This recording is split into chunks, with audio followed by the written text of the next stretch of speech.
Hello दोस्तों, नमस्कार। मैं राजकुमार सिंह आप सभी का अपने यूट्यूब चैनल एग्जाम सीकर पर हार्दिक स्वागत करता हूं।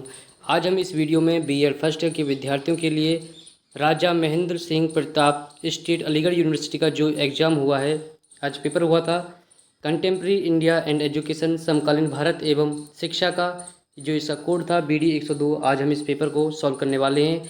यह पेपर आगरा यूनिवर्सिटी के विद्यार्थियों के लिए काफ़ी महत्वपूर्ण है और जो विद्यार्थी बीएड फर्स्ट ईयर की परीक्षा देने वाले हैं, यह वीडियो उनके लिए काफ़ी महत्वपूर्ण होने वाला है, क्योंकि आगरा यूनिवर्सिटी में जो प्रश्न पूछे जाएंगे, इस प्रश्न से कम 50-60 प्रश्न तो अवश्य ही पूछे जाएंगे। इसलिए आप में को जितने भी प्रश्न इस प्रश्न पत्र में पूछे गए हैं, आपको वे सभी याद कर लेने हैं।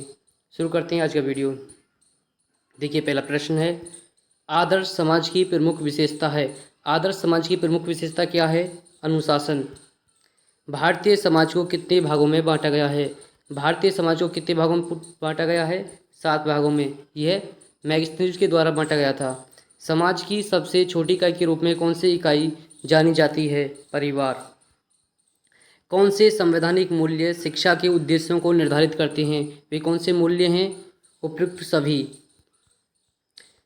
भारतीय संविधान के किस भाग में नीति निर्देशक सिद्धांतों का वर्णन किया गया है? किस भाग में किया गया है? भाग 4 में। शिक्षा का अधिकार अधिनियम किस आयु वर्ग के बच्चों का मौलिक अधिकार है? 6 से 14 वर्ष तक के। निःशुल्क एवं अनिवार्य शिक्षा का अधिकार भारतीय संविधान में सम्मिलित किया गया है, भारतीय संविधान के अनुच्छेद 21A में। शिक्षा को किस सूची के अंतर्गत रखा गया है? शिक्षा को समवर्ती सूची के अंतर्गत रखा गया है। संवैधानिक मूल्य हैं उपयुक्त सभी। निम्न में से कौन सा मूल्य संविधान की उद्देशिका में बाद में जोड़ा गया है? धर्मनिरपेक्षता।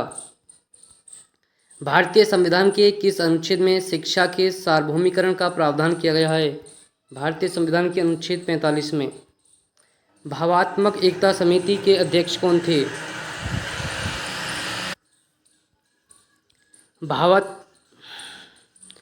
भावात्मक एकता समिति के अध्यक्ष कौन थे? डॉक्टर संपूर्णानंद।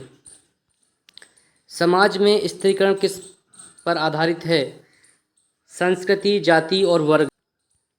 उच्च शिक्षा में और सरकारी नौकरियों में सीटों की आरक्षण की नीति निम्नलिखित का उदाहरण है। प्रतियोगी गतिशीलता। गुरुकुल में रहने का मुख्य उद्देश्य क्या था? उपयुक्त सभी। अंतर्राष्ट्रीय योग दिवस 2022 का विषय क्या है? मानवता के लिए योग। यदि तुम अपने सुंदर विचारों का संग्रह करके उन्हें अपने जीवन और चरित्र का आधार बनाया है, तो तुम्हारे पास उन सभी लोगों से अधिक शिक्षा है जिन्होंने संपूर्ण पुस्तकालय को ही रटकर आत्मसात कर लिया है। किसने कहा है? यह कथन है स्वामी विवेकानंद का। शरीर, बुद्धि और आत्मा तीनों का सामंजस्य सम्मिश्रणपूर्ण विकास व्यक्ति के निर्माण के लिए आवश्यक है और यह शिक्षा की सच्ची शक्ति का आधार है। यह कथन किसका है? यह कथन भी स्वामी विवेकानंद का है। व्युत्पत्ति के अनुसार एजुकेशन शब्द लैटिन मूल के अंतर्गत निम्नलिखित में से किससे व्युत्पन्न हुआ है? तो इसका सही उत्तर है एजुकेयर। डाइट की स्थापना किसकी सिफारिशों में से एक का परिणाम थी? राष्ट्रीय शिक्षा नीति 1986। राष्ट्रीय ज्ञान आयोग के अध्यक्ष कौन थे? सैम पित्रोदा। राष्ट्रीय एकता का अर्थ है संस्कृति आदि की भावना और राष्ट्र के प्रति प्रेम। शिक्षा के व्यावसायीकरण का लक्ष्य है उदार शिक्षा को रोजगार प्रमुख बनाना। ऑपरेशन ब्लैकबोर्ड संबंधित है। ऑपरेशन ब्लैकबोर्ड किससे संबंधित है? कोठारी कमीशन से। आदर्शवाद का प्रवर्तक कौन है? आदर्शवाद का प्रवर्तक प्लेटो है। कोठारी आयोग की रिपोर्ट का शीर्षक क्या था? शिक्षा और राष्ट्रीय विकास।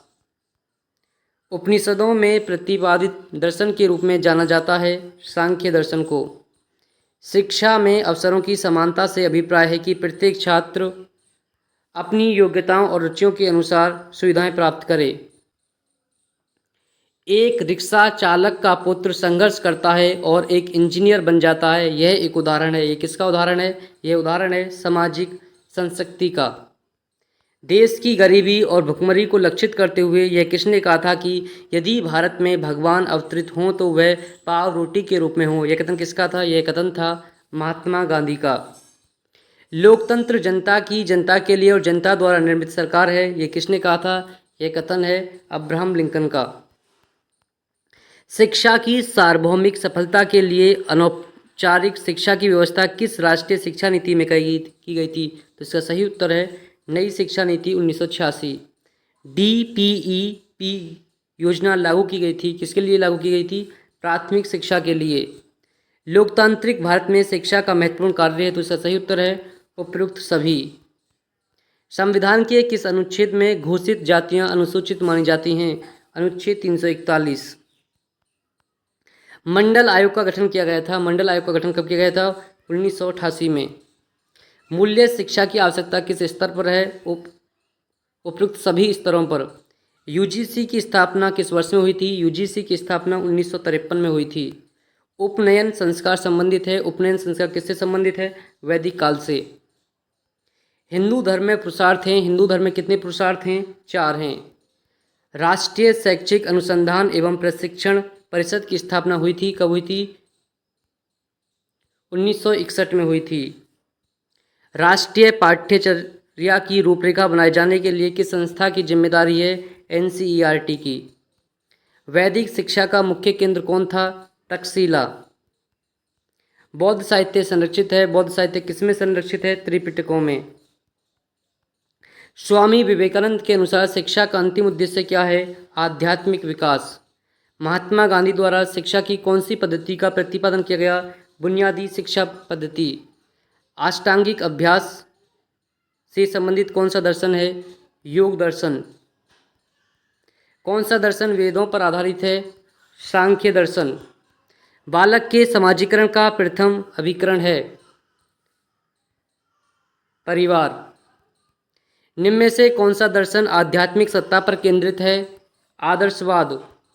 मुस्लिम काल में प्राथमिक शिक्षा के केंद्र थे, क्या थे? मकतब। शंकराचार्य को संस्थापक माना जाता है वेदांत दर्शन का। प्रारंभिक शिक्षा का सार्वभौमिकरण है एक संवैधानिक प्रावधान, मौलिक अधिकार। इसका सही उत्तर है उपयुक्त दोनों। जिला शिक्षा एवं प्रशिक्षण संस्थान डाइट बनाने की सिफारिश की थी, किसने की थी? NPE 1986 ने। सर्व शिक्षा अभियान संबंधित है प्राथमिक शिक्षा से। निम्नलिखित में से कौन सा शिक्षा का औपचारिक अभिकरण है? कॉलेज, विद्यालय। वंचित वर्गों में कौन सम्मिलित हैं? उपयुक्त सभी। राष्ट्रीय ज्ञान आयोग के अध्यक्ष कौन थे? सैम पित्रोदा। सामाजिक वंचन सबसे अधिक प्रचलन था वैदिक काल में। 1961 में गठित भावात्मक एकता समिति की अध्यक्षता किसने की थी? संपूर्णानंद ने। विश्वविद्यालय अनुदान आयोग की स्थापना कब हुई थी? 1953 में। राष्ट्रीय अध्यापक शिक्षा परिषद की स्थापना हुई थी, कब हुई थी? 1995 में। राष्ट्रीय ज्ञान आयोग के अध्यक्ष कौन थे? सैम पित्रोदा। महर्षि अरविंद ने किस पत्रिका का संपादन किया था? वंदे मातरम। शिक्षा द्विमुखी प्रक्रिया न होकर त्रिमुखी प्रक्रिया है, किसने कहा है? यह कथन है जॉन डीवी का। मनुष्य की अंतर्निहित पूर्णता को अभिव्यक्त करना शिक्षा है, कथन किसका? यह कथन है विवेकानंद का। किसने कहा कि दर्शन सत्य के स्वरूप की तार्किक विवेचना है? यह कथन किसका था? यह कथन था राधाकृष्ण का। ब्रह्मसूत्र किसने लिखा है? ब्रह्मसूत्र के लेखक कौन हैं? वादरायण। सांख्य दर्शन में कितने तत्व बताए गए हैं? सांख्य दर्शन में 25 तत्व हैं। पेस्टालॉजी किस दार्शनिक विचारधारा के व्यक्ति थे? प्रकृतिवाद के समर्थक थे। प्रकृति की ओर लौटो, यह किसने कहा था? यह कथन था रूसो का। पर्यावरण से पूर्ण अनुकूलन का अर्थ है मृत्यु, यह किसका कथन है? यह कथन है जॉन डीवी का। समाजीकरण एक सामाजिक एवं मनोवैज्ञानिक प्रक्रिया है, यह किसने कहा है? यह कहा है मैकाइवर ने। भारत सरकार द्वारा योजना आयोग की नियुक्ति कब की गई थी? सन 1952 में। यह प्रश्न इस प्रश्न पत्र का अंतिम प्रश्न है। मैकाले का विवरण पत्र आया था, कब आया था? 1835 में। जो विद्यार्थी चैनल पर पहली बार आए हैं वे विद्यार्थी चैनल को सब्सक्राइब कर लें, और जिन्होंने अभी तक हमारे टेलीग्राम चैनल को ज्वाइन नहीं किया है वे विद्यार्थी टेलीग्राम चैनल को ज्वाइन कर लें। हमारे टेलीग्राम चैनल का नाम है एग्जाम सीकर ऑफिशियल, और आप हमें कमेंट करके बताएं कि यह वीडियो आपको कैसा लगा और आप अगला मॉडल पेपर किस टॉपिक पर चाहते हैं। वीडियो देखने के लिए धन्यवाद। मिलते हैं एक नई वीडियो के साथ।